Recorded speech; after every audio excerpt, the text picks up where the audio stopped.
যদি 4টা বিয়ে করতে পারে তাহলে মেয়েদেরও 4টা কেন, মেয়েরা আরো বেশি করবে, কারণ মেয়েদের এনার্জি অলওয়েজ বেশি থাকে। ছেলেরা যদি 4টা বিয়ে করতে পারে তাহলে মেয়েরা পারবে না কেন? অবশ্যই পারবে, কারণ নারী পুরুষ সমান অধিকার। আর যদি একটা কথাই চিন্তা করি তাহলে মেয়েদের চেন কোনো কাজে লাগে না, চেন খুলে মোতার অধিকার তো তাদেরও আছে।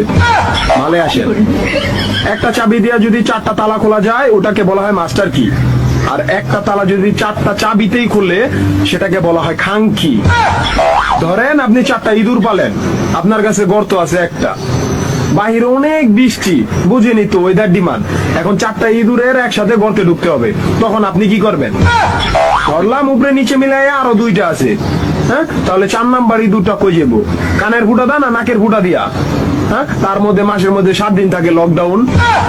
আমি মানি, আমি না শুধু সবাই মানে, মেয়েদের অনেক পাওয়ার, মেয়েদের অনেক এনার্জি। তাহলে দেশের মধ্যে ঘন ঘন লোডশেডিং হয় কেন? আমার মাথায় কোনো ভাবেই ঢোকে না। একটা ছেলে যদি 4টা বিয়ে করে, 4টা ঘরে যদি 10টা সন্তান থাকে, তারপরে বাপের নামে একটাই থাকবো। এখন আপনি যদি 4টা বিয়ে করেন, একটা সন্তান হয়, তাহলে বাপের নাম কি দিবেন? সলিমুদ্দিন, কলিমুদ্দিন, আনোয়ার, মনোয়ার, নাকি গড়ে মিলাইয়া জানোয়ার? আপনি কি নারী না ঢাকা শহরের লোকাল গাড়ি? 30টা সিট ফুল, 20 জন দাঁড়ানো, তারপরও বলে পিছনে সিট খালি।